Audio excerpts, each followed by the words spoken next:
Good day, everyone. My name is Tebogo Monkwe, and welcome to my YouTube channel, as everyone would say. This channel is gonna be about clinical research associates and the chronicles and what we go through as clinical research associates.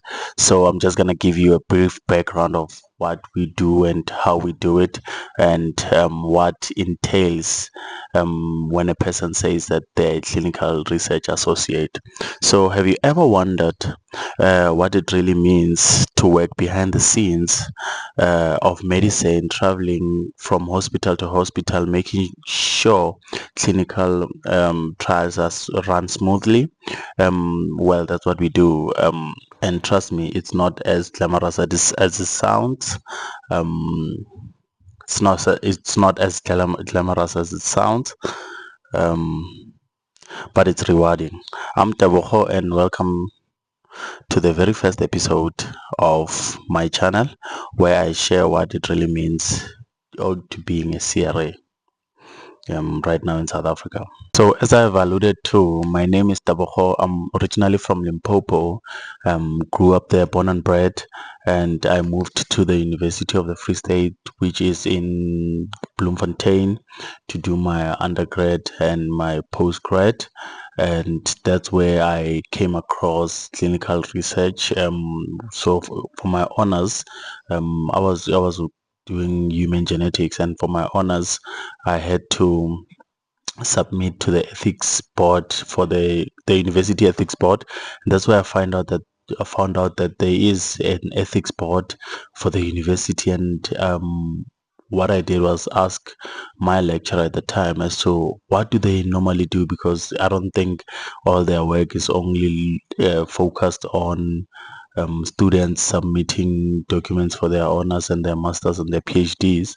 And she alluded to me, or she explained to me, that they focus more on studies that are run around the Free State and around the university. So all the clinical research that is done around the university and around the Free State, that's what they focus on. And at the time, there was a Parexel phase 1 clinical trial site at on campus, and people used to go there for their what do you call this, for their, like, people like even my roommate used to go there. So they'd go there and then they get money. They come back with a lot of money, and I ask myself, but what are they paying you for?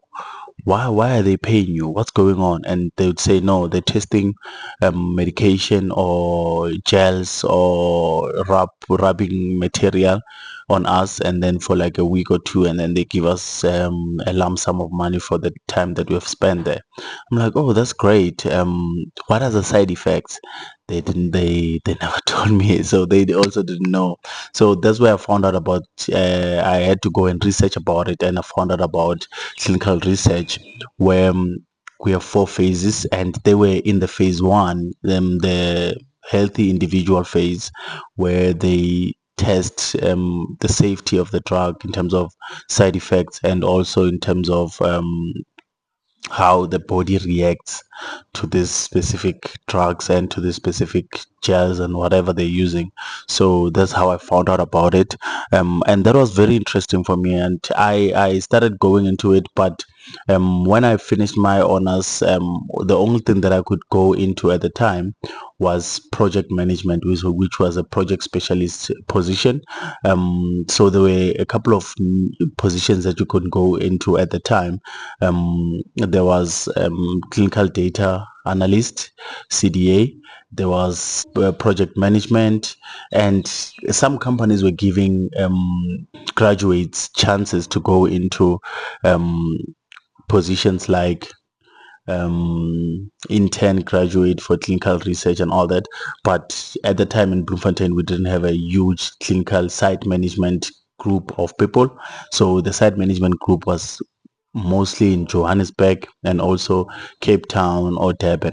So in Bloom we didn't have that a lot. So that's why we didn't go into that. But they were data driven in Bloom, so they were focusing more on data. So just to go back, what is as CRA. So a CRA in simple terms is the person who ensures that clinical trials which that test the new medication or medical devices are being conducted ethically and also properly. We are like the quality controllers of the research world, visiting sites, checking documents, ensuring patient safety, and making sure that the data that is collected is accurate and trustworthy. So there are three principles or three main principles of a CRA: making sure that patients are safe, making sure that the data that we collect is has integrity, and also making sure that we follow compliance, either the country compliance, the protocol compliance, or and also their own site compliance as well, right?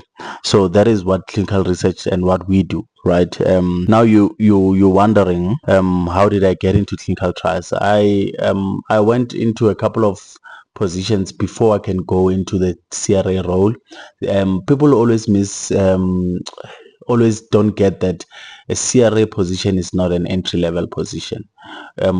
You need to have enough experience, enough depth, enough foundation for you to get into a CRA role, right? And sometimes people will start as an intern as an intern clinical research graduate or something, and then go into the CRA role. But for me, I feel like that you take long to adjust to the position because you don't have the background information that you need. But how I got into clinical research, I already explained as to how I got into clinical research. But I can give you an example as to how I got into the CRA role. So I started off as a project specialist, did that for a couple of years, then moved to a regional site activation associate where I did a lot of startup work. And then from there, I moved into a CTA position, clinical trial assistant position, which you work closely with the CRAs, but you do more admin work for them in the office while they are at site. You do that the trackers, you help with their trackers, you help with their filing and all that. And then after that, I moved to a position called in-house CRA. So meaning that you're a CRA, but you're only doing the things that the traveling CRAs don't do. Like the traveling CRAs don't, I don't want to say don't want to do, but they give you those tasks for you to do for them. So we're submitting export payments for them. We're submitting biological samples for them. We're doing admin work as well for them, trackers, customizing ICFs, doing all by the CTAs, but the CTAs don't do them, so we had to do them as in-house CRAs. But you, from month to month, you travel and co-monitor with the CRAs that are traveling, and that was great because you get the first-hand experience of monitoring a trial and how they conduct themselves at site, right? And then after that, I moved into my current position, which is a CRA position. I've been a traveling CRA for the past year and a half now, almost a half, but yeah, past year and 4 months. So that is in terms of my background in terms of clinical research. The role in South Africa, working as a CRA in South Africa is a whole different ball game compared to the US and Europe. We work with sites that are in rural areas, urban hospitals, and sometimes even deal with language barriers. We also have to navigate local regulations like SAPRA and ethics committees, all while balancing sponsor expectations and timelines. So it's very much I wouldn't want to say a new field in South Africa, but it's a growing field in South Africa. So we have a lot of new sites coming up. We have a lot of old sites that have a lot of experience in terms of like oncology in the oncology side, and a lot of HIV studies. As well, the sites are very experienced. TB as well, because those are major indications in South Africa. But yeah, we have a lot of new upcoming sites in rural areas, and I believe that this is gonna help the field grow even more, because this will bring medication closer to the people that need it the most in the rural areas. Most of the time, the clinical research was run in urban cities, urban hospitals, and all that.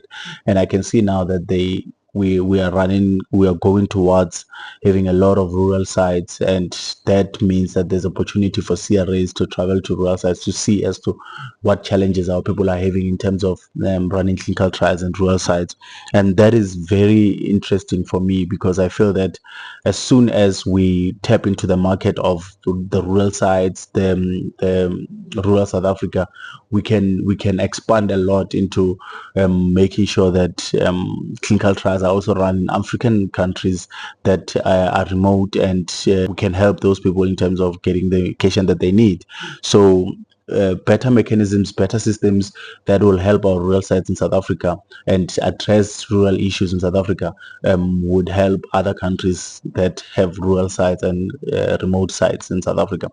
So I feel that that is a field that we should be going into, and that is what we should be tapping into as a country, to make sure that we are better tapped in terms of the rural sites and all that. But yeah, those are systems that we need to be working on. And what to expect on the channel. Um, on this channel, what you're gonna expect, it's a conversation. We're having a conversation, and I'd like you guys to engage with me. I like you guys to have a conversation with me. I'm not an expert in this. I'm just giving you my life experiences in terms of being a CRA, and I hope that from my life experiences, that can mold and that can give you a way to get into clinical research very well. So this is just the beginning of this channel, and in the next episode I'll take you through what typically what a day looks like for us as a CRA, from early flights to hospital visits, site monitoring. If you're curious about the field and thinking of joining it, making sure you do subscribe, so that we can have a conversation and we can see as to how we can help you get into the field. And yeah, just comment below, and yeah, let's engage. Thank you. Like, subscribe, and comment. Dango.